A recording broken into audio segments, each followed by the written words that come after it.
Acer predator Helios 300 laptop के RAM HDD SSD को कैसे आप अपग्रेड कर सकते हो, कैसे आप इस लैपटॉप को अपने घर पे डिसेंबल कर सकते हो और इसके रैम HDD SSD को चेंज कर सकते हो। आज के इस वीडियो में मैं आपको सिखाने वाला हूँ। वीडियो को देखते रहिए। दोस्तों, मेरा नाम है राजदीप मिश्रा, आप देख रहे हो your technical guide YouTube channel. आज के इस वीडियो में मैं फिलहाल अपने लैपटॉप के रैम को चेंज करने वाला हूँ। 16 GB से 32 GB में इसको अपग्रेड करने वाला हूँ। बट कैसे आप HDD और SSD को चेंज कर सकते हो या दूसरे कंपोनेंट्स जो है उनके बारे में भी इस वीडियो में आपको डिटेल्स में मैं बता दूंगा। और साथ ही वीडियो के नीचे डिस्क्रिप्शन में मैं एक लिंक प्रोवाइड कर दूंगा जहां पे जाके आप इस लैपटॉप के क्या क्या सूटेबल कंपोनेंट्स है वो चेक कर सकते हो, कहां से परचेज कर सकते हो, उनका लिंक्स भी आपको मिल जाएगा। साथ ही अगर आपका कोई दूसरा लैपटॉप है, उस लैपटॉप में कौन सा सूटेबल कंपोनेंट लगेगा वो भी आप चेक कर सकते हो वीडियो के नीचे दिए गए लिंक पे क्लिक करके। दोस्तों, फिलहाल इस लैपटॉप में 16 GB का एक रैम लगा हुआ है। यहाँ पे आप देख सकते हो इंस्टॉल्ड रैम 16 GB, जो कि कुछ ही देर में 32 GB हो जाएगा। एसर प्रेडेटर हीलियस 300 इस लैपटॉप को अपग्रेड करने के लिए सबसे पहले आपको लैपटॉप के बैक पैनल को ओपन करना होगा। यहाँ पे जितने भी स्क्रूज आपको दिखाई दे रहे हैं सभी को आपको खोलना है और बैक पैनल को सबसे पहले आपको ओपन करना है।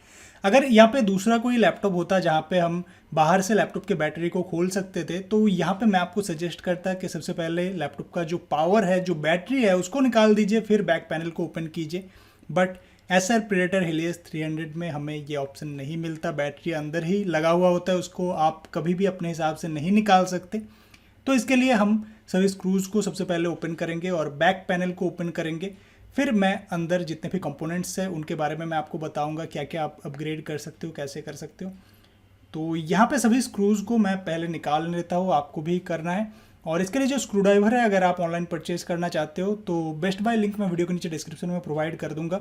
सभी स्क्रूज को ओपन करने के बाद आपको धीरे धीरे ये जो बैक पैनल है इसको आपको ओपन करना है। जल्दबाजी मत कीजिए वरना ये टूट भी सकता है। तो कुछ इस तरीके से ये बैक पैनल निकल आएगा और अंदर आपको बहुत सारे यहाँ पे कंपोनेंट्स देखने को मिलेंगे। यहाँ पे कौन सा क्या है एक बार मैं आपको बता देता हूँ। ये है लैपटॉप का बैटरी, यहाँ पे है हार्ड डिस्क जिसको आप चाहो तो बदल सकते हो। यहाँ पे दो आपको SSD 2.0 का स्लॉट देखने को मिलेगा, जिसमें से एक में SSD लगा हुआ है और दूसरे में आप चाहो तो अपग्रेड कर सकते हो। यहाँ पे दो रैम का स्लॉट मिलेगा। यहाँ पे आप लैपटॉप के फैंस देख सकते हो, स्पीकर देख सकते हो, सब कुछ यहाँ पे आपको देखने को मिल जाएगा। मैं यहाँ पे थोड़ा सा क्लीन कर लेता हूँ, अच्छे से क्लीन अभी नहीं करूँगा। तो यहाँ पे एक रैम के स्लॉट में रैम लगा हुआ है, आप देख सकते हो। और यहाँ पे दूसरा जो स्लॉट है वहाँ पे हम रैम को लगाने वाले हैं। यहाँ पे मैंने क्रूशियल का रैम लिया है, आप चाहो तो दूसरे कंपनी का रैम भी ले सकते हो। रैम का फ्रीक्वेंसी सेम होना चाहिए, रैम का साइज़ सेम होना चाहिए। अगर आप लैपटॉप में रैम लगा रहे हो, कभी भी आप एक 16 GB रैम के साथ एक 8 GB रैम नहीं लगा सकते या दूसरे फ्रीक्वेंसी का रैम आप यूज़ नहीं कर सकते, वरना लैपटॉप का जो स्क्रीन है वो ओपन ही नहीं होगा। तो यहाँ पे सेम फ्रीक्वेंसी का या सेम साइज़ का रैम आपको लेना है, बाकी आप किसी भी कंपनी का परचेज़ कर सकते हो। इस लैपटॉप में जो रैम लगता है या जो SSD आप लगा सकते हो, उन सभी के बारे में डिटेल्स में अगर आपको जानना है तो वीडियो के नीचे डिस्क्रिप्शन में चेक कीजिए, एक लिंक आपको मिल जाएगा।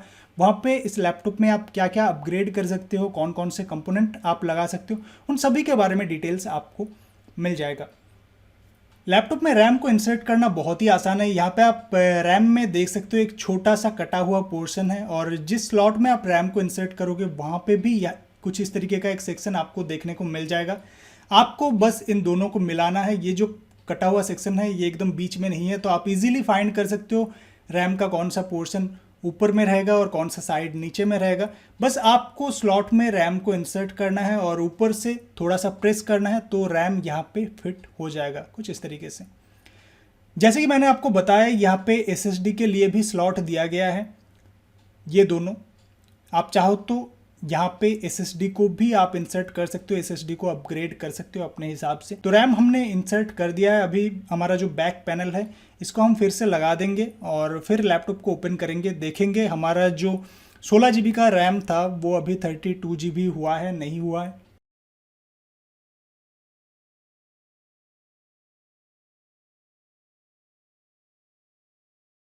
बैक पैनल को लगाने के बाद हमने लैपटॉप को ओपन कर लिया। अभी दिस पीसी में हम राइट क्लिक करेंगे, यहाँ पे प्रॉपर्टीज़ में जाएंगे और प्रॉपर्टीज़ के अंदर एकदम नीचे आपको अबाउट का सेक्शन मिलेगा। जैसे ही आप अबाउट सेक्शन के अंदर जाएंगे तो यहाँ पे रैम शो करेगा। आप देख सकते हो पहले जो 16 GB शो कर रहा था वो अभी यहाँ पे 32 GB शो कर रहा है। हमारा रैम अपग्रेड हो चुका है।